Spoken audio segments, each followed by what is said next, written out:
పాట ఉంది కదా, 84వ సంవత్సరం కాన్వకేషన్కి హైదరాబాద్కి వెళ్ళినప్పుడు అప్పుడు ఈ పాట రాశారు. ఏంటది? జీవిత యాత్రలో నే సాగుచుందా ఒకసారి నవ్వు ఒకసారి ఏడ్పు. లాదర్శన్ గారు రాశారు అది హిందీలో. దాని తర్వాత తెలుగులోకి తర్జుమా చేసి పాటలు పాడారు. ఆ సంవత్సరం అంతా ఇదే పాడారు. నేను అనుకున్నాను వచ్చి కాన్వకేషన్కి ఏడుపు కాన్వకేషనే ఉన్నట్టుందే అని అనుకున్నా. ఆ తర్వాత రోజులు గడిచే కొద్ది వాస్తవంగా జీవితంలో ఇది ఎంత యథార్థంగా ఉందో అని అనిపించింది. ఒకసారి నవ్వు ఒకసారి ఏడుపు. మరి ఏడుపులో నవ్వులో అయినాను క్రీస్తు యేసు నా తోడనుండా. మన అర్థధ్వని, మన మొర, మన సంఘర్షణ ఒక్కడే వినగలడు. ఏ ముఖములో చూసినా విషమంతా నవ్వు లేదు, ఏ ముఖం చూసినా విషమంతా ఆనందం లేదు, ఏ ముఖం చూసినా విషమంతా పరలోక రాజ్య పటం లేదు. కారణం ఏంటి? ఈ మధ్యలో నేను ఒక జోక్ చదివా. భార్య భర్తలు ఉదయాన్నే లేచి టీ తాగితే కాఫీ తాగితే ఇంట్లో పెరట్లో కూర్చుని ఎదురెదురు న్యూస్ పేపర్ చూస్తున్నారంట. వాళ్ళు ఎదురెదురు కూర్చుని న్యూస్ పేపర్ చూస్తున్నారంటే వాళ్ళకి పెళ్ళై కొంతకాలం అయింది అని అర్థం. భార్య భర్తలు కూర్చునే దాన్ని బట్టి వాళ్ళకి పెళ్ళి ఎంతకాలం అయిందో నేను చెప్తా. పక్కన కూర్చుంటే ఈ మధ్యలోనే పెళ్ళైనట్లు, ఎదురెదురు కూర్చుంటే ఒక 10 ఏళ్ళు పెళ్ళైనట్లు, దూరం కూర్చుంటే 20 ఏళ్ళు అయినట్లు, ఒకళ్ళ ఇంట్లోనే ఒకళ్ళు బయట ఉంటే 40 ఏళ్ళు అయినట్లు, ఒకళ్ళు పై ఇంట్లో ఒకళ్ళు కింద ఉంటే ఇక దగ్గరికి అయినట్లు. ఎదురెదురు కూర్చొని ఇద్దరు ఒక్కొక్క పేపర్ చూస్తా టీ తాగుతా ఉన్నారంట. భార్య అన్నది, అయ్యో ఏంటి అయ్యో అంటున్నావు అమ్మాయి, చెప్పు. ఏముందండి, చదవకూడని వార్త చదివేస్తున్నా పేపర్లు. ఏమైంది? మనకు పెళ్లి చేసిన పాస్టర్ యాక్సిడెంట్లో పోయాడంటండి. చేసిన పాపం ఊరికే పోతుందా? భర్త అన్నాడంట, చేసిన పాపం ఊరికే పోతుందా అమ్మాయి? మొదటిది యోబు గ్రంథము, book of Job 27 6 Job chapter 27 verse 6. యోబు గ్రంథము 27వ అధ్యాయము 6వ వచనం. నా నీతిని విడవక గట్టిగా పట్టుకొందును, నా ప్రవర్తన అంతటి విషయంలో నా హృదయము నన్ను నిందింపదు. కనుక మొదట గట్టిగా పట్టుకోవాల్సింది ఏంటంటే రైచియస్నెస్, నీతి. ఎక్కడి నుండి వస్తుంది నీతి? బైబిల్లో రాయబడిన మనమంతా దుర్నీతిమంతులమని, మన స్వంత నీతి దేవుని ఎదుట మురికి పేలికలని మనకు తెలుసు. పాపం అంటే చాలా నిర్వచనాలు బైబిల్లో గ్రంథస్థం చేయబడ్డాయి. ఆజ్ఞాతిక్రమే పాపము, విశ్వాసం మూలమ కానిది పాపము, ప్రార్థన చేయకపోవటం పాపము. అలాంటి నిర్వచనాల్లో ఒకటి ఏంటంటే సమస్త దుర్నీతి పాపము. All unrighteousness is sin. ఏంటా సమస్త దుర్నీతి? యేసుప్రభు అనే నీతికి వెలపడి జరిగించే ప్రతిదీ దుర్నీతి. యేసుక్రీస్తు ప్రభువే నీతి. ఆ నీతిని గుర్తించక, గ్రహించక, అన్వయించక, ఆశీర్వదించక, ఆశ్రయించక నీతిని తప్పి దుర్నీతిమంతులమయ్యాం. అందుకే రోమాపత్రికలో అపోస్తలుడైన పౌలు అంటాడు, నీతిమంతుడు లేడు, ఒక్కడైనా లేడు, అందరినూ త్రోవ తప్పి ఏకముగా పనికి మాలిన వారైరి. మనిషిని యొక్క దుర్నీతి అంతకంటే అనగా పాపము విస్తరించి వ్యాపించడం చేత మనుషుడు దుర్నీతి చేత బంధించబడి ఉన్నప్పుడు దేవుడు తన కుమారుని యేసుక్రీస్తు ప్రభువారిని మన కొరకు నీతిగా పంపించడానికి ఇష్టపడ్డాడు. అందుకే యేసుక్రీస్తు ప్రభువారు నీతిమంతుడు. పిలాతు ఆయన గురించి ఇచ్చిన సాక్ష్యము, ఈ నీతిమంతుని యందు ఏ దోషము లేదు. ఆయన చనిపోయిన తర్వాత శతాధిపతి ఇచ్చిన సాక్ష్యము, ఈయన నిజముగా నీతిమంతుడు, ఆయన దేవుని యొక్క కుమారుడు. కనుక ఆయన భూమి మీద జీవించినప్పుడు నీతి, ఆయన చనిపోయినప్పుడు నీతిమంతుడు, తిరిగి లేచినప్పుడు నీతిమంతుడు, ఆయన రాబోతున్నప్పుడు కూడా నీతిమంతుడిగానే ఉన్నాడు. తమ స్వంత కార్యములను ఆధారం చేసుకుంటే అది కేవలం స్వనీతే, అది మురికి పేలికలతో సమానము. ఆ నీతి ద్వారా మనుషుడు దేవుణ్ణి సమీపింపలేడు. ఎందుకంటే దేవుని నీతి మనుషుని యొక్క జ్ఞానము కంటే మించింది. అందుకే తార్సువాడైన సౌలు దమస్కు మార్గములో ఆకాశం నుండి కలిగిన ఆ స్వరం విన్నప్పుడు బోర్లబడి యేసుప్రభువుని అంగీకరించిన తర్వాత తన నీతికి దేవుని నీతికి కొంత సంఘర్షణ జరిగినట్లు మనకు పరిచయం. 3 సంవత్సరాల అరేబియా ఎరణ్యములో దేవునితో పోరాడిన తర్వాత ఆయన బయటకు వచ్చి కొరంతీయులకు రాస్తూ మొదటి పత్రిక 1వ అధ్యాయం 6వ వచనంలో అన్నాడు, యేసుక్రీస్తే జ్ఞానము, యేసుక్రీస్తే విమోచనము, యేసుక్రీస్తే పరిశుద్ధత, యేసుక్రీస్తే నీతి. Christ is my righteousness. క్రీస్తే నా నీతి. కనుక యేసుక్రీస్తు ప్రభువే మన నీతి అయి ఉన్నాడు. కనుక ఈ నీతిని అనగా యేసుక్రీస్తు ప్రభువారిని మనము గట్టిగా పట్టుకోవాల్సిన వారమై ఉన్నాం. ఎప్పటిదాకా పట్టుకోవాలా? ఎంతవరకు పట్టుకోవాలా? ఎంతసేపు పట్టుకోవాలంటే ఇక్కడ రాయబడిన మాట ఏంటంటే, నేనొచ్చు వరకు కలిగిన దానిని గట్టిగా పట్టుకొనము. కనుక గట్టిగా పట్టుకొని ఆయనొచ్చు పర్యంతము విడిచిపెట్టకుండా ఉండాలని కోరబడుతున్నా. షులమితి ఆ స్థలాల్లో అక్కడికి వెళ్ళింది. ఆ ప్రియుడు ఎక్కడ కనిపిస్తాడని ఎతికిన తర్వాత దొరికాడు. దొరికిన తర్వాత ఏం చేసింది? పరమగీతం 3వ అధ్యాయం 4వ వచనం. పరమగీతం 3వ అధ్యాయం 4వ వచనం. నేను వారిని విడిచి కొంచెం దూరం పోగా నా ప్రాణప్రియుడు నాకెదురుపడెను.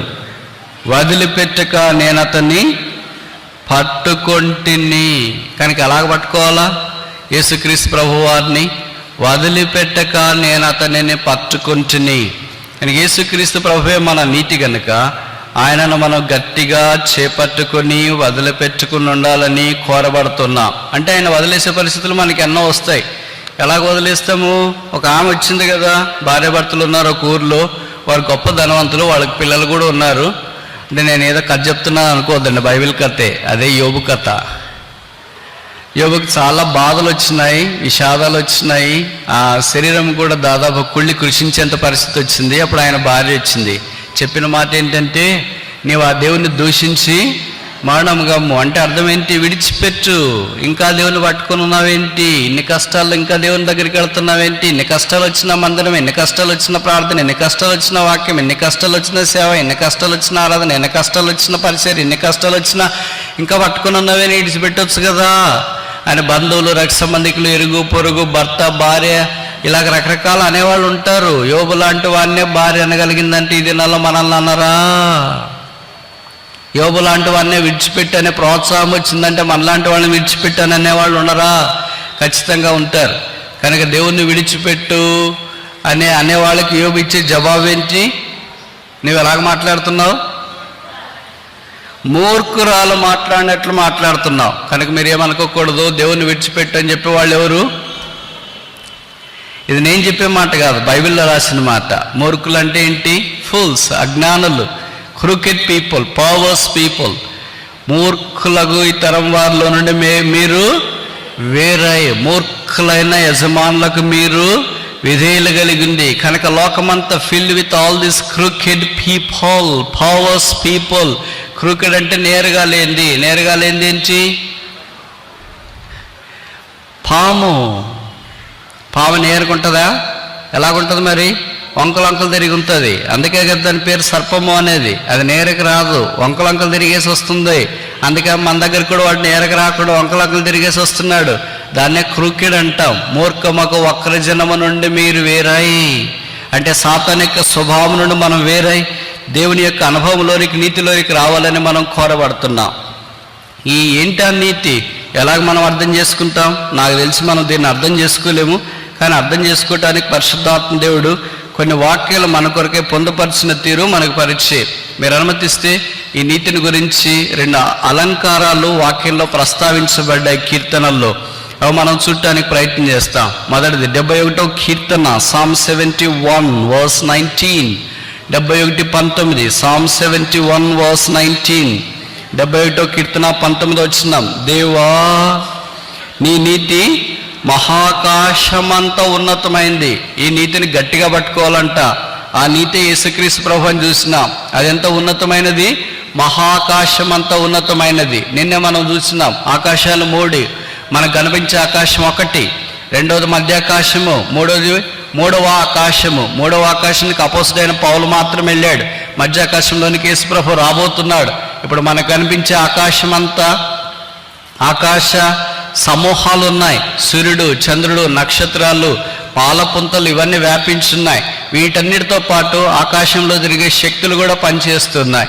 ఈ ఆకాశం ఎంత ఎత్తుందో భూమికి మనకు తెలియట్లేదు. అందుకే బైబిల్లో రాశారు, దేవుని యందు లేదా ఆయన యందు విశ్వాసం ఉంచు వారి కొరకు ఆయన సిద్ధపరిచిన మేలు ఎంత గొప్పది. వారేళ్ళు ఆయనకున్న తలంపులు ఆకాశము భూమికి ఎంత ఎత్తుగా ఉన్నదో అంత ఎత్తుగా ఉంది. ఎంత ఎత్తుందంట? ఎంత ఉందో తెలియదు మరి. ఇప్పటికి హిమాలయ పర్వతాలు 10 కిలోమీటర్లు భూమికి ఎత్తులో ఉంటే ఆకాశం ఇంకెంత ఎత్తుందో అంత ఎత్తు ఆయన యొక్క నీతి ఉంటే, ఆ మహాకాశము అంటే 3వ ఆకాశం అంత ఎత్తు దేవుని నీతి అంటే ఏమర్థమైద్ది? చూడండి, దేవుడు చేసిన ఈ సృష్టి అంతా మనిషిని జ్ఞాపకం చేసుకోవటానికి ఎంత చిన్నదో 8వ కీర్తనలో గ్రంథస్థం చేయబడింది. నీవు కలగజేసిన ఆకాశ నక్షత్రములను చూడగా. మానవుని జ్ఞాపకం చేసుకోవటానికి వాడు ఏ పాటి వాడు? ఆ సూర్యుడు ఎంత, నక్షత్రాలు ఎంత, పాలపుంతలు ఎంత, ఇవన్నీ మానవ ఊహకు మించింది. ఇన్ని విస్తారమైన ఖగోళ సంగతులన్నింటిలో సౌర కుటుంబం చాలా చాలా చిన్నది. ఆ సౌర కుటుంబంలో భూమి ఇంకా చిన్నది. ఎక్కడ నిన్ను జ్ఞాపకం చేసుకోవటానికి దేవుడు తానే మానవుడిగా భూమి మీదకి దిగి వచ్చాడు. ఆహా, దేవుని బుద్ధి జ్ఞాన బాహుళ్యములు ఎంత దొడ్డవి. ఇలాంటి మట్టి పురుగైన మానవుడు మహాకాశాలకు మించిన దేవుని నీతిని ఎలాగ అర్థం చేసుకోగలడు? ఈ మాటలు ఆలోచిస్తున్నాడు. ఇంకెలాగో మనకు ఆకాశం అర్థం కాదు కదా, కనుక దేవుని నీతి కూడా అర్థం కాదు అనుకుని వదిలేస్తామేమో అని. సరే, మీకు ఎలాగో ఆకాశం అర్థం కాదు, భూసంబంధమైన సంగతులే కదా మీకు అర్థమయ్యేది, కనుక ఒకసారి భూమిని కూడా చూడండి అని మనకు చూపించినాడు. ఏంటంటే అది చూస్తామా? కీర్తనలు 36:6, Psalm 36:6, 36వ కీర్తన 6వ వచనం. Psalm 36:6, 36వ కీర్తన 6వ వచనం. నీ నీతి దేవుని పర్వతములతో ఎలాగ ఇంకా ఆకాశం అర్థం కాలేదని దేవుడు భూమి దగ్గరికి వచ్చేసినాడు. మనం అర్థం కాకపోతే పిల్లలకు ఉదాహరణ చెప్పినాం అనుకో, కంప్యూటర్లో లేదా ఏదైనా మ్యాథమెటిక్స్ a+b² = a²+b² + 2ab అని. అది అర్థం కాకపోతే ఇంకేం చెప్తాం? బాస్కస్ ఏదో ఒకటి చెప్పడానికి చిన్న దానికి వస్తాం. కనుక అలాగే ఇప్పుడు ఆకాశ మండలం అంటే మనకి ఎలాగ అర్థం కాదనే ఇప్పుడు దేవుడు వచ్చినాడు. మీకు పర్వతాలు తెలుసా అంటే తెలుసు. కొండలు తెలుసా అంటే తెలుసు. మరి అలాంటి కొండలన్నీ ఒక దగ్గర కలిపినారనుకో, అవన్నీ దేవుని పర్వతాలు అనుకో. ఒక్క పర్వతం కాదు, హిమాలయ పర్వతాలు ఒక్కటే భారతదేశానికి చైనాకు పెద్ద సరిహద్దుగా నియమించబడ్డాయి. ఈ హిమాలయ పర్వతాలు ఎత్తు తెలుసు కానీ వెడల్పు ఎంత? హిమాలయ పర్వతాల్లో ఎత్తు తెలుసు కానీ లోతు ఎంత? హిమాలయ పర్వతాలు ఎత్తు తెలుసు కానీ బరువు ఎంత? హిమాలయ పర్వతాలు ఎత్తు తెలుసు కానీ వయస్సు ఎంత? ఓ దేవుడు చేసిన సృష్టిలో ఒక సామాన్యమైన పర్వతం యొక్క బరువు తెలియదు, వెడల్పు తెలియదు, పొడవు తెలియదు, తర్వాత దాని యొక్క సాంద్రత తెలియదు. దాని గురించిన సంగతులు ఏమీ తెలియకపోతే ఇలాంటి పర్వతాలు ఒక్కొక్క దేశంలో ఒక్కొక్కటి ఉన్నాయి అనుకోండి. 250 దేశాల్లో యావరేజ్కి 200 పర్వతాలు వేసుకోండి. ఆ పర్వతాలన్నీ ఒక దగ్గరికి చేర్చండి. దాని ఎత్తు ఎంత, దాని పొడవు ఎంత, దాని వెడల్పు ఎంత, దాని మందం ఎంత, దాని లోతు ఎంత, దాని సాంద్రత ఎంత. ఒకవేళ అలాగ మీరు చేయటానికి ట్రై చేస్తే అంతకంటే నా నీతి ఎక్కువైంది. ఇప్పుడు ఏమైనా అర్థమవుతుందా? ఇది కూడా అర్థం కాదు. కనుక అంత మైండ్ బ్లాక్ అయిపోతుంది మనకి. అందుకే యోబు అన్నాడు, నా నీతిని నేను గట్టిగా పట్టుకొని ఉందును. యేసుక్రీస్తు ప్రభువారు మహాకాశాల కంటే గొప్పవాడు. దేవుని పర్వతములతో సమానమైన నీతి కంటే గొప్పవాడు. కనుక ఆ ప్రభువును విడిచిపెట్టక ఆయనను పట్టుకొని ఉండాలని మనం కోరబడుతూ ఉన్నాం. మీకు కలిగిన దానిని గట్టిగా చేపట్టు. రెండవది కొలస్సీ పత్రిక, మన్నించండి, ఫిలిప్పీ పత్రిక 2వ అధ్యాయం 16వ వచనం. Philippians chapter 2 verse 16. 2:16, ఫిలిప్పీ 2:16. అట్టి జనము మధ్యను మీరు జీవవాక్యమును చేతబట్టుకొని లోకమందు జ్యోతుల వల్లే కనబడుతున్నారు. అందువల్ల నేను వ్యర్థముగా పరిగెత్తలేదనియు, నేను పడిన కష్టం నిష్ప్రయోజనం కాలేదనియు, క్రీస్తు దినమున నాకు ఏ వాక్యము? జీవవాక్యము చేతబట్టుకొని ఎలా కనిపిస్తున్నారంట? జ్యోతుల వల్లే కనిపిస్తున్నారు. కనుక ఇప్పుడు అన్నీ మన పేర్లు మార్చాలా. ఏమని పేరు మార్చాలా? జ్యోతెక్క, జ్యోతెన్న, జ్యోతెక్క 1, జ్యోతెక్క 2, జ్యోతెక్క 3, జ్యోతెన్న 1, జ్యోతెన్న 2, జ్యోతెన్న 3 అలాగ పెట్టుకోవాలా. పేర్లే మనం అలాగ పెట్టుకుంటాం కొన్నిసార్లు, జ్యోతి అని, జ్యోతెన్న అని. ఆ జ్యోతి ఏముండదు, ఎందుకని ఆరిపోయింది. ఎందుకు ఆరిపోయింది? హృదయం లేని శరీరం నూనె లేని దీపం లాంటిది. ఇంకోసారి చెప్పనా? హృదయం లేని శరీరం అంటే మనసు లేని శరీరం నూనె లేని దీపం లాంటిది. ఒక పెద్ద దీపం తీసుకొని వచ్చినాం, ఒత్తి పెట్టినాం, పెద్దగా అంటించాలని అంత పక్కన పెట్టేసినాం, కానీ ఏం లేదు, దానికి నూనె లేదు. నూనె లేకపోతే ఆ దీపం ద్వారా ఏం ఉపయోగం ఉంది? అలాగే మన జీవితంలో కూడా హృదయము, మనస్సు, ఆత్మ లేని శరీరము నూనె లేని దీపం లాంటిది. ఆ నూనె పరిశుద్ధాత్మ దేవుడు. ఇప్పుడు ఈ వాక్యం అనే జ్యోతిని మనం పట్టుకొని లోకములో జీవవాక్యమును చేతబట్టుకుని లోకంలో జ్యోతుల వల్లే కనబడుతున్నారు. అంటే వెలుగు. యేసుప్రభు అన్నాడు కదా, you are the light of the world, మీరు లోకమునకు వెలుగై ఉన్నారు.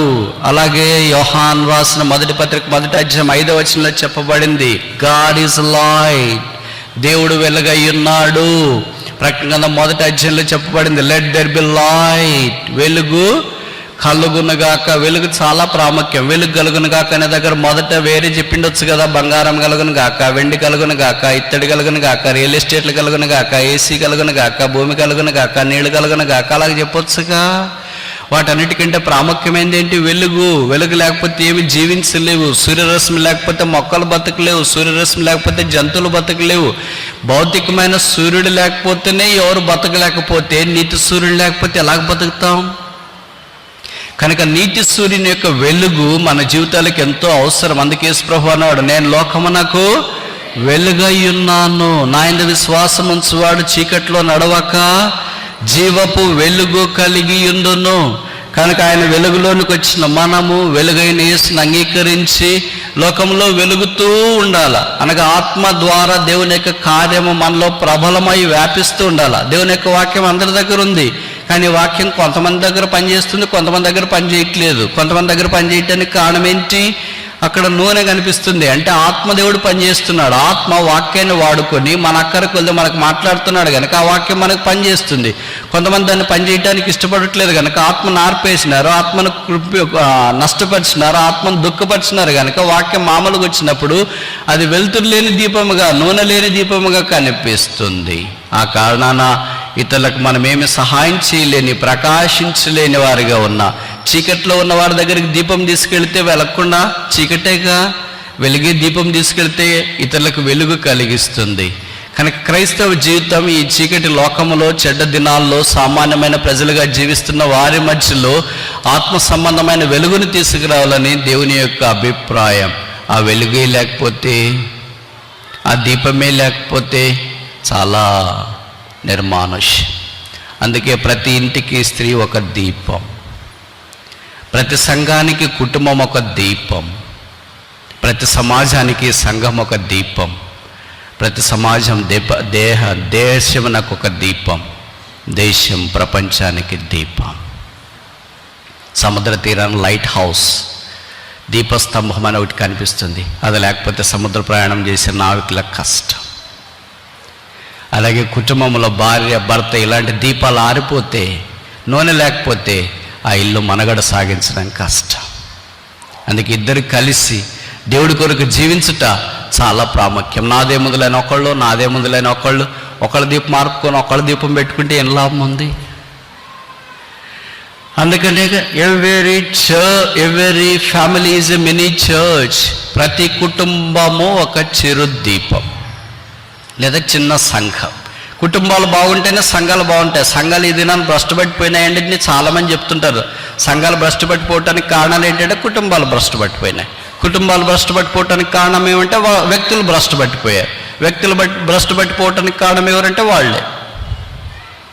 ఇంకెవరి గురించి ఆలోచించుకోవాల్సిన పని ఉండదు. అందుకే ఈ దినాల్లో లోకంలో ఎక్కడ చూసినా అందరికంటే జోకులు ఎవరి మీద వస్తున్నాయి ఎక్కువ అంటే భార్య భర్తల మీదే వస్తున్నాయి. ఈ మధ్యలో నేను ఒక జోక్ చదివా. భార్య భర్తలు ఉదయాన్నే లేచి టీ తాగితే, కాఫీ తాగితే ఇంట్లో పెరట్లో కూర్చుని ఎదురెదురు న్యూస్ పేపర్ చూస్తున్నారంట. వాళ్ళు ఎదురెదురు కూర్చుని న్యూస్ పేపర్ చూస్తున్నారంటే వాళ్ళకి పెళ్ళై కొంతకాలం అయింది అని అర్థం. భార్య భర్తలు కూర్చునే దాన్ని బట్టి వాళ్ళకి పెళ్ళి ఎంతకాలం అయిందో నేను చెప్తా. పక్కన కూర్చుంటే ఈ మధ్యలోనే పెళ్ళైనట్లు, ఎదురెదురు కూర్చుంటే ఒక 10 ఏళ్ళు పెళ్ళైనట్లు, దూరం కూర్చుంటే 20 ఏళ్ళు అయినట్లు, ఒకళ్ళ ఇంట్లోనే ఒకళ్ళు బయట ఉంటే 40 ఏళ్ళు అయినట్లు, ఒకళ్ళు పై ఇంట్లో ఒకళ్ళు కింద ఉంటే ఇక దగ్గరికి అయినట్లు. ఎదురెదురు కూర్చొని ఇద్దరు ఒక్కొక్క పేపర్ చూస్తా టీ తాగుతా ఉన్నారంట. భార్య అన్నది, అయ్యో ఏంటి అయ్యో అంటున్నావు అమ్మాయి, చెప్పు. ఏముందండి, చదవకూడని వార్త చదివేస్తున్నా పేపర్లో. ఏమైంది? మనకు పెళ్లి చేసిన పాస్టర్ యాక్సిడెంట్లో పోయాడంటండి. చేసిన పాపం ఊరికే పోతుందా? భర్త అన్నాడంటే చేసిన పాపం ఊరికే పోతుందా అమ్మాయి?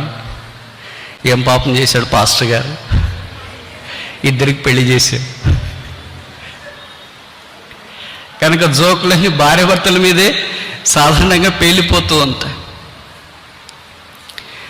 ఈ దేవుని యొక్క క్రైస్తవ కుటుంబముగా వారు దీపముగా ఉన్నప్పుడు సంఘం దీపం అవుతుంది. అందుకే దీపం మారిపోకుండా ప్రకటన గ్రంథంలో మన రక్షకుడు ఏం చేస్తున్నాడో చూడండి. మొదటి అధ్యాయం, బుక్ ఆఫ్ రెవల్యూషన్ చాప్టర్ 1. ప్రకటన గ్రంథం మొదటి అధ్యాయం.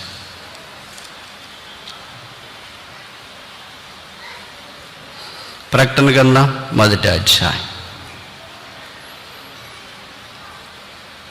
ఎన్నో వచనం?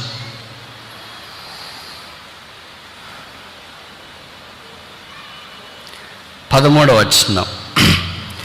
7 సువర్ణ దీపస్తంభములను, ఆ దీపస్తంభముల మధ్యను మనుష్య కుమారుని పోలిన చూచితిని. దీపస్తంభముల మధ్య. కనుక ఇప్పుడు మన ప్రభువు వారు ఎక్కడున్నారు? దీపస్తంభాలు ఏంటి? సంఘాలు. సంఘాల మధ్యలో ఎవరున్నారు? పునరుత్థానుడైన యేసు. దీపస్తంభాల మధ్యలో ఎందుకున్నాడు? ఒకవేళ దీపంలో ఏదైనా నూనె అయిపోతే లేదా మసిస్తే మండకపోతే దాన్ని సరి చేయటానికి, ట్రిమ్ చేయటానికి, బాగు చేయటానికి పునరుత్థానుడైన యేసు ప్రభు వారు అక్కడ.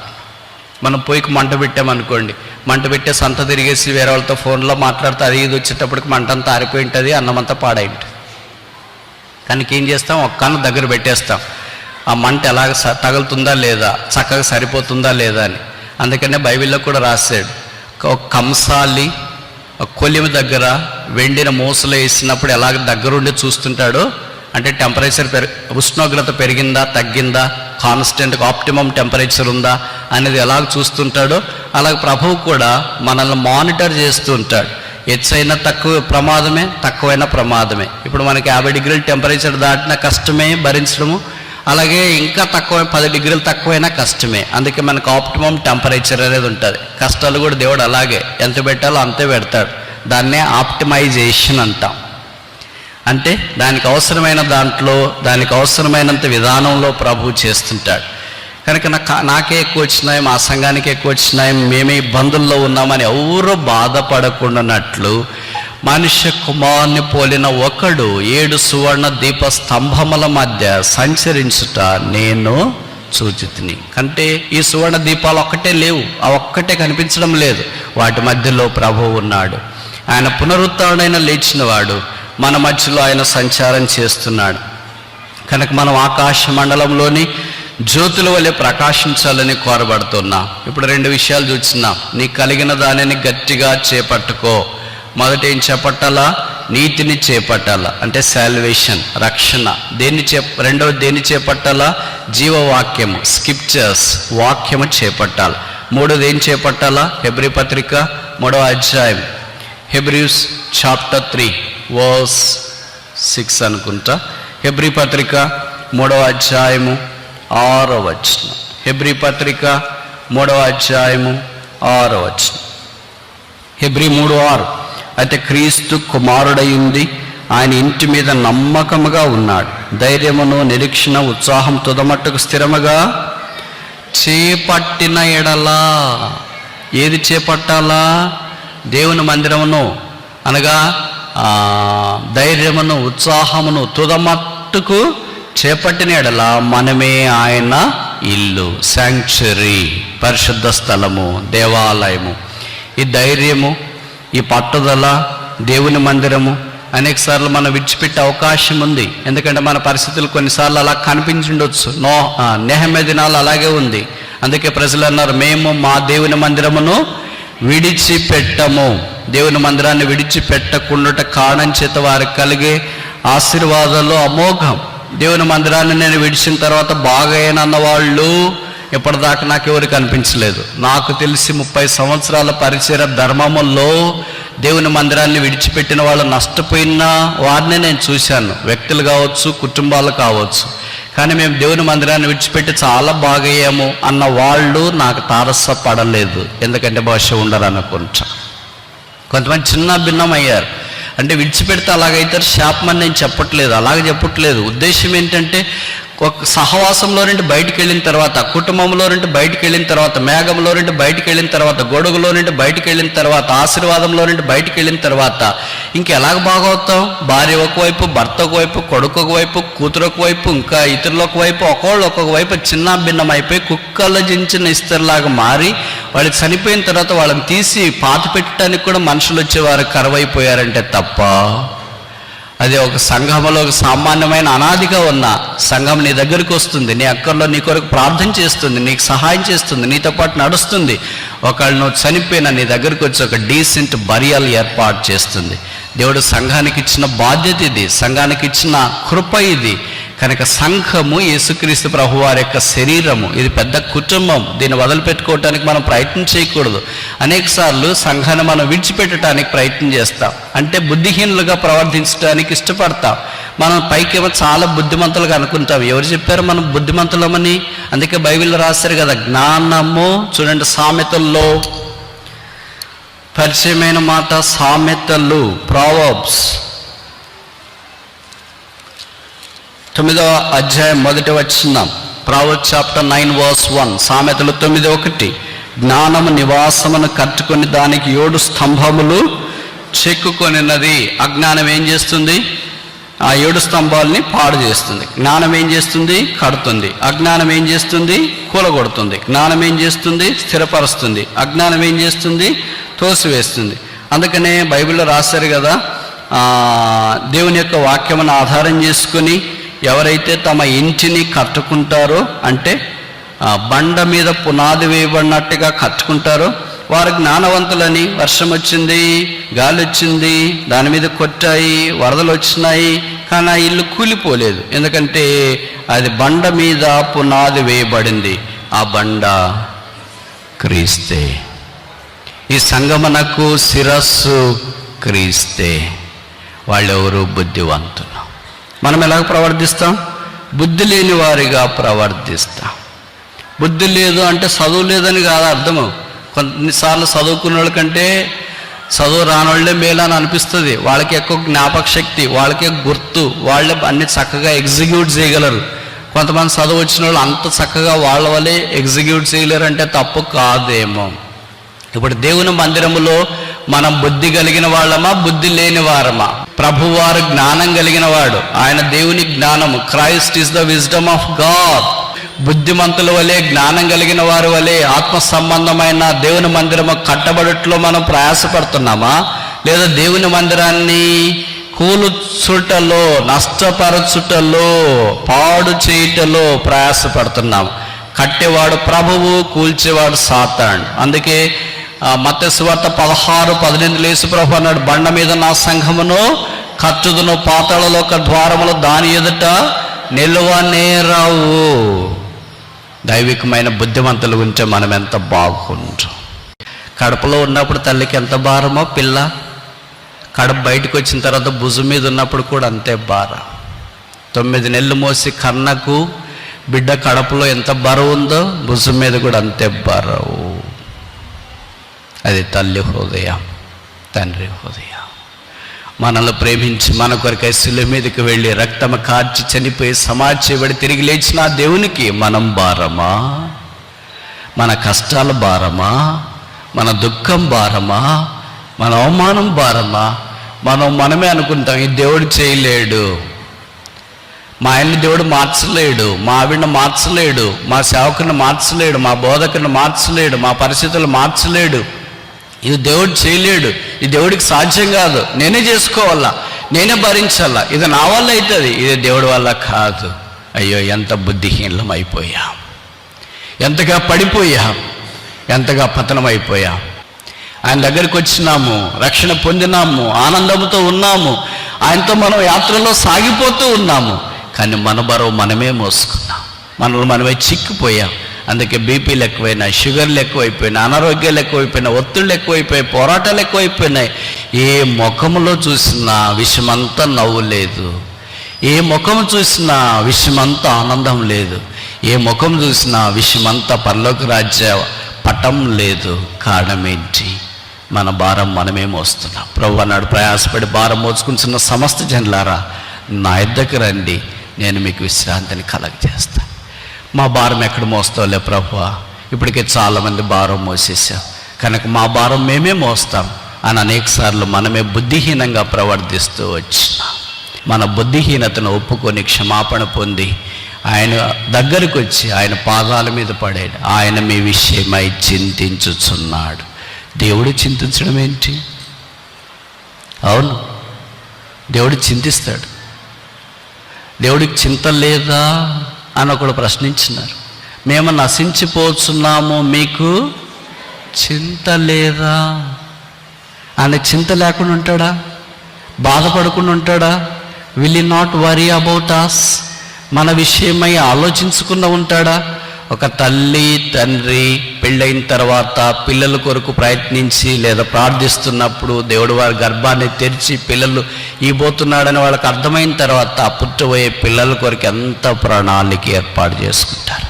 కొడుకు పుడితే ఏం పేరు పెట్టాలా, కూతురు పుడితే ఏం పేరు పెట్టాలా, ఎక్కడ పేరు పెట్టాలా, ఎలాంటి డ్రెస్ తీసుకురావాలి, ఎలాంటి ఆట వస్తువులు తీసుకురావాలి, ఎలాంటి వారికి సౌకర్యాలు కలిగించాలా, ఇలాగ పుట్టబోయే వారి కొరకు ఇంత ప్రణాళిక 70-80 ఏళ్ళు బతికే తల్లిదండ్రులకే ఉంటే శాశ్వత కాలం మొదలుకొని శాశ్వత కాలం దాకా నిత్యుడకు తండ్రిగా, జ్యోతిర్మయుడిగా, పునరుత్థానముడైన దేవుడిగా, సత్య స్వరూపైన దేవుడికి మన విషయమై పట్టింపు లేదని అనుకోవడం ఎంత బుద్ధిహీనత!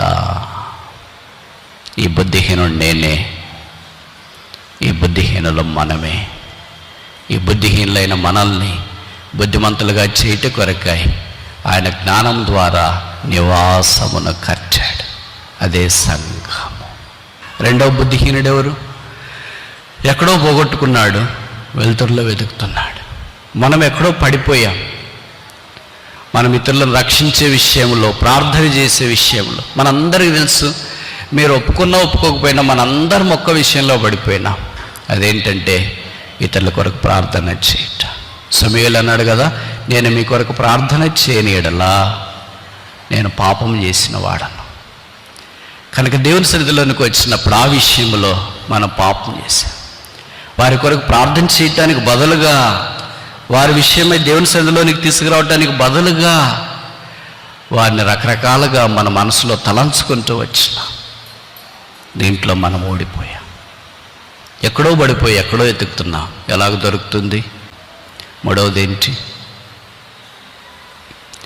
బయట వాళ్ళకి వినిపిస్తుందా లేదా అని పరిగెత్తుకొని వచ్చినట్లు మన జీవితంలో కూడా మన అంతరంగమైన పోరాటంలో సంఘర్షణలు బయట వాళ్ళకి వినిపిస్తున్నాయా లేదని మనం పరుగున ఎడుతున్నా. మన ఆర్తధ్వని, మన మొర, మన సంఘర్షణ ఒక్కడే వినగలడు, ఆయనే ప్రభువు. ఆయన వినుటకు చెవి ఎగ్గి ఉన్నాడు. ఆయన మన మాట ఆలకించుట కొరకు దిగి వస్తున్నాడు. నీకు కలిగిన దాన్ని గట్టిగా చేపట్టు. ఇప్పటిదాకా చేపట్టవలసిన విషయాలు చూచాం. 3. మొదటిది ఏంటి? నీతి, రక్షణ. రెండవది ఏంటి? వాక్యము, స్క్రిప్చర్స్. మూడవది ఏంటి? శాంక్చురీ, పరిశుద్ధ స్థలము, దేవుని మందిరము. అందుకే దేవుని నివాస స్థలం, దేవుడున్న స్థలం, దేవుడు మాట్లాడే స్థలం, మందిరాన్ని నిర్లక్ష్య పెట్టక అంతం వరకు తుదమట్టుకు చేపట్టిన ఎడల మనమే ఆయన ఇల్లు. ముందుకెళ్ళక మనపు 4-5 బుద్ధిహీనుడు ఎవరు? ఊహల్లో, కలలో వచ్చినాయి వాళ్ళకి.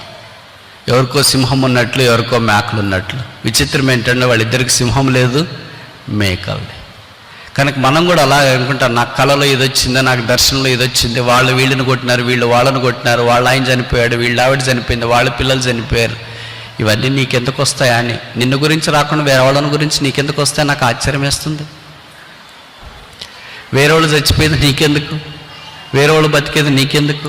వేరే వాళ్ళు నష్టపోయేది మీకెందుకు? ఏదైనా వేరే వాళ్ళని గురించి నీకు వస్తే ఆత్మ సంబంధమైన విషయం వస్తుంది, మంచిది వస్తుంది, ఆసక్తికరమైనది వస్తుంది, ప్రోత్సాహకరమైనది వస్తుంది. దానిలకు వచ్చినాయి, రాజులకు వచ్చినాయి దర్శనాలు, కళలు. రాబో చరిత్ర జ్ఞాపకం చేసే వచ్చినాయి. అందుకే వారు ఆత్మ సంబంధమైన విధానంలో గొప్పవారయ్యారు. మనం ఏదేదో ఆలోచించుకుంటున్నాం, వాళ్ళు నాకు ఈడు చేస్తారు, వీళ్ళు నాకు ఈడు చేస్తారు అని ఆలోచించుకొని పడుకుంటాం కనుక రాత్రి కలలో అవే వస్తాయి.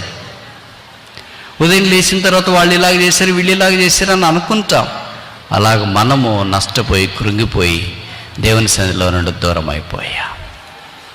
జ్ఞానం గల యేసు బుద్ధిహీనులమైన మమ్ములను శిలువ రక్తం చేత కడిగి సమకూర్చి నీ ప్రజలకు అంగీకరించు. కలిగి ఉన్న దానిని గట్టిగా చేపట్టము. 4 చూస్తామా? హెబ్రీ పత్రిక అనుకుంటా,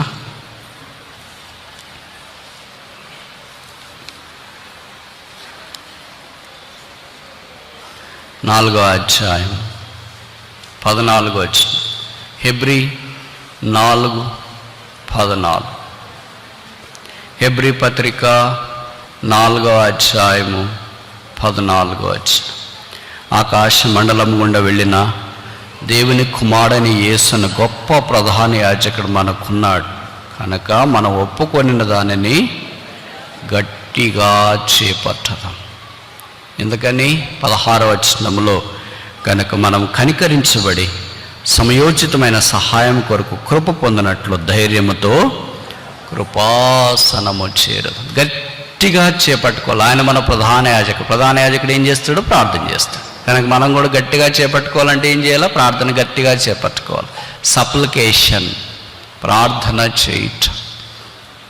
అనేకసార్లు దీంట్లో మనం తప్పిపోతుంటాం, దీన్ని తగ్గించేస్తుంటాం, మానేస్తుంటాం. దేనికైనా మనకు టైం ఉంటుంది కానీ ఈ ప్రార్థనకు టైం ఉండదు. దేనికైనా టైం ఉంటుంది కానీ వాక్యం చదివేకి టైం ఉండదు. దేనికైనా టైం ఉంటుంది కానీ ఆరాధన చేయటానికి టైం, దేనికైనా టైం ఉంటుంది కానీ దేవుని సన్నిధిలో ఉండటానికి టైం ఉండదు. దేనికైనా టైం ఉంటుంది కానీ దైవికమైన విషయాలకు సమయం ఉండదు. దేవుడే మొదటి స్థానం. అందుకే బైబిల్ తెరిచిన వెంటనే మొదటి పదం ఏది? మొదటి పుస్తకం ఆదికాండం, మొదటి అధ్యాయం ఆదికాండం, మొదటి వచనం ఆదికాండం. పదమేది? ఆదియందు దేవుడు. In the beginning God.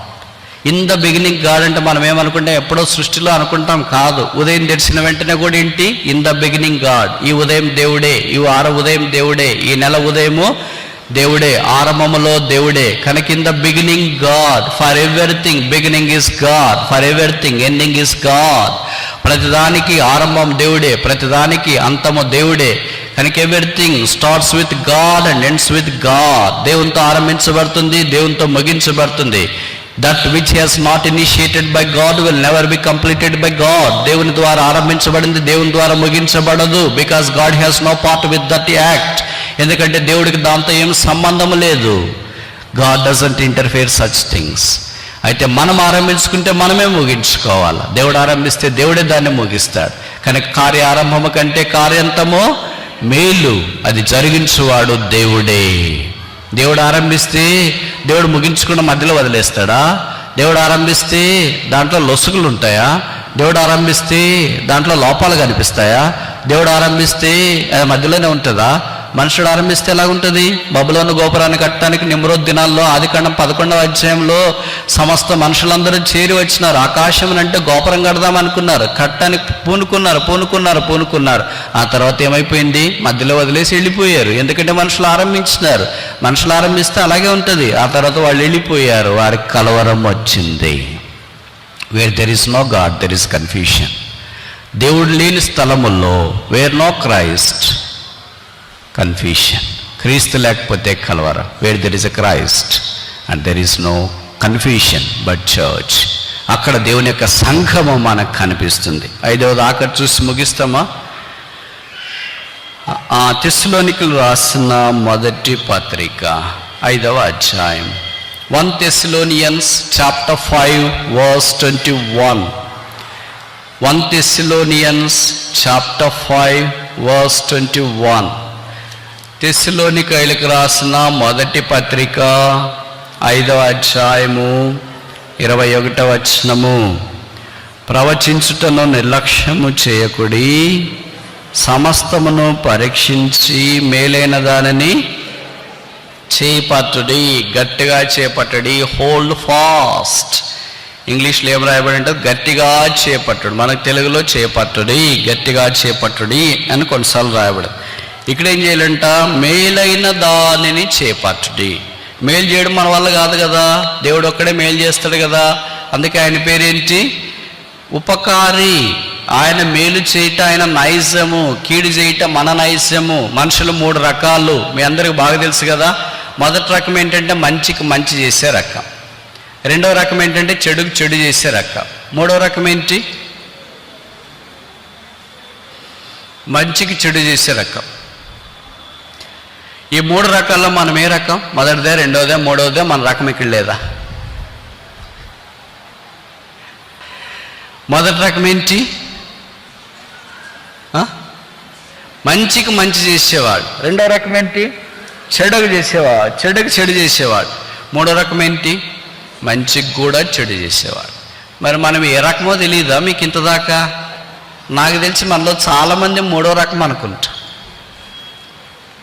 మొదటి రకం, రెండో రకంగా, 3వ రకము మంచికి చెడు చేసే రకం. చెడుకి చెడు ఎలాగ చేయలేవు కదా. మంచికి మంచి పొరపాటును కూడా జరగదు. ఇది అసంభవం. ఈ ఉపకారం రాదు. ఇది దైవికమైన మనస్సు. అందుకే కొంతమంది అంటుంటారు పోట్లాడేటప్పుడు, నేనంటే ఏమనుకున్నావు? చెప్పు. నేను మంచికి మంచి, చెడుకు చెడు. మంచోడికి మంచోడు, చెడ్డోడికి చెడ్డోడు. మంచిగున్నంత దాకా మంచుకుంటా, నువ్వు అటు ఇటు తోకాడిచిన వార్త ఆట తీస్తా అనేవాడు కొంతమంది. అంటే వాళ్ళు రెండో టైప్.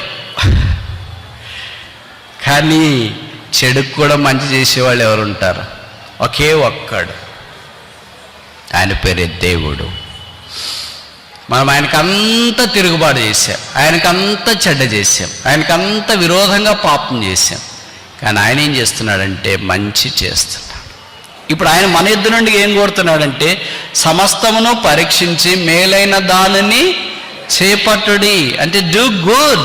ఒక మంచి చేయటానికి పూనుకోనండి. దైవికమైన కార్యక్రమాల కొరకు ముందుకెళ్ళటానికి ప్రయత్నం చేయండి. దేవుని సేవించడానికి కొరకే రండి. Hold fast the service. దేవుని యొక్క కార్యక్రమాల్లో ఆయన అప్పగించిన పరిచర్య జరిగించట కొరకై మీరు తీర్మానం చేసుకునండి. కలిగిన దాన్ని గట్టిగా చేపట్టుకోనండి. మీకు ఏదో ఒక పరిచర్య దేవుడు అనుగ్రహించినాడు. ప్రార్థన చేసే పరిచర్య, వాక్యం చెప్పే పరిచర్య, ఆరాధన చేసే పరిచర్య, పాటలు పాడే పరిచర్య, ఇతరులను ప్రభు దగ్గరికి తీసుకుని వచ్చే పరిచర్య, ఆదిత్యం చేసే పరిచర్య, ఇతరులను ప్రోత్సహించే పరిచర్య. కొన్ని పరిచర్యలు ఉన్నాయి. బైబిల్లో చూస్తే ఆశ్చర్యం వేస్తుంది. ఇది కూడా పరిచర్య అంటే ఏంటా పరిచర్య? ఒకసారి చూస్తామా? రోమాపత్రిక రోమన్స్ చాప్టర్ 12 వర్స్ 8. 12:8. రోమా 12:8. బోధించువాడైతే బోధించుటలోను, హెచ్చరించువాడైతే హెచ్చరించుటలోను పని కలిగి ఉందము. ఇది ఇంతదాకా బాగానే ఉంది. బోధించుట, హెచ్చరించుట అంటే ఇది మంది కాదులే అని అనుకుంటా. మంది కింద కూడా ఉంది. ఏంటంట? పంచిపెట్టువాడు శుద్ధ మనస్సుతో, పై విచారణ చేయవాడు జాగ్రత్తతో, ఆఖరి మాట కరుణించువాడు సంతోషముతోనూ పని జరిగించాలి. కరుణించుట ఒక పని. మనకి కఠినమైపోయింటే హృదయం ఎవరిని చూసినా కానరాదు, ఏడ్చేవాళ్ళని చూసినా కానరాదు. ఇంకా మనం ఏమంటే ఏంటి ఏడుస్తున్నావు? ఏడుపు మానేస్తావా లేదా? యేసుప్రభు అలాగనలేదు. మగ్ధులేని మరి ఏడుస్తుంటే అమ్మాయి ఎందుకు ఏడుస్తున్నావు, ఏడుపు మానేస్తావా లేదా? అలాగనలేదు. యేసుప్రభు అన్నాడు, అమ్మా ఎందుకు ఏడుస్తున్నావు? ఉమ్మన్ వై వీపెస్తా అంటే యాత్ర ఒక ఏడ్పు. అందుకే ఒక పాట ఉంది కదా, 84వ సంవత్సరం కాన్వకేషన్కి హైదరాబాద్కి వెళ్ళినప్పుడు అప్పుడు ఈ పాట రాశారు. ఏదది?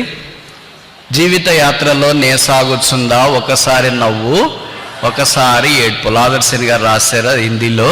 దాని తర్వాత తెలుగులోకి తర్జుమా చేసి పాటలు పాడారు. ఆ సంవత్సరం అంతా ఇదే పాడారు. నేను అనుకున్నాను వచ్చి కాన్వకేషన్కి ఏడుపు కాన్వకేషనే ఉన్నట్టుందే అని అనుకున్నా.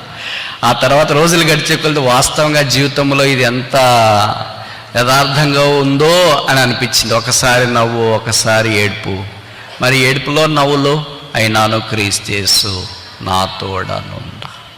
ఒకటే నిరీక్షణ. One silver line in the dark cloud is that Jesus is with me.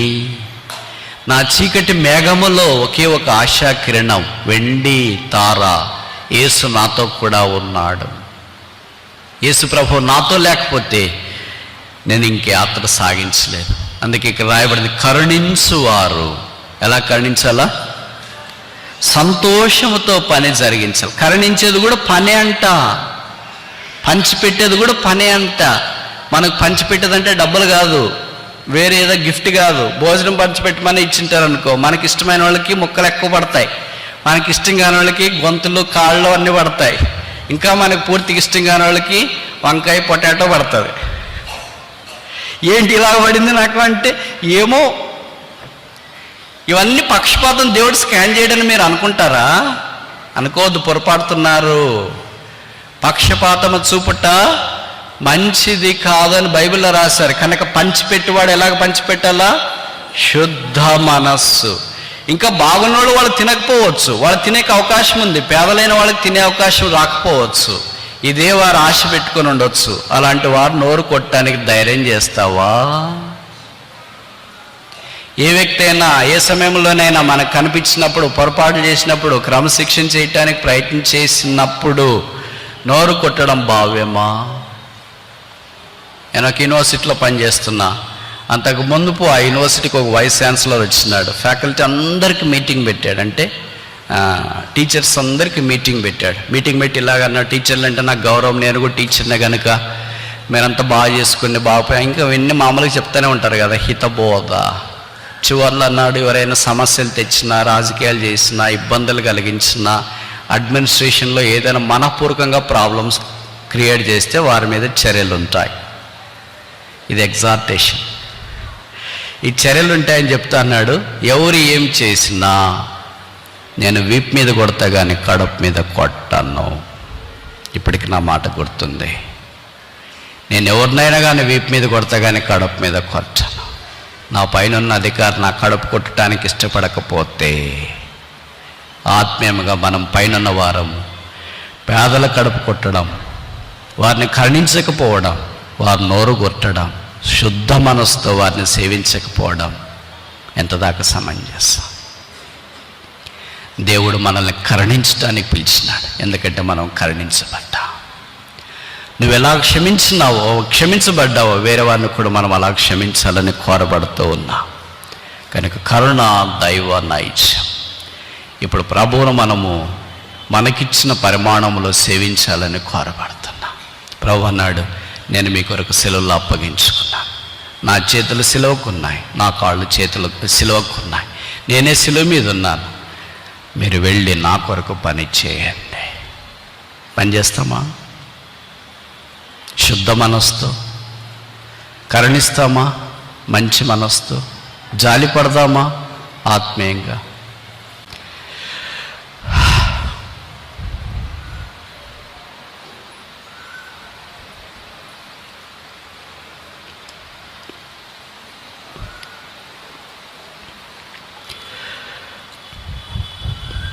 ప్రభు మనల్ని కూడా ప్రేమించి శిలువ మీదకి వెళ్ళాడు.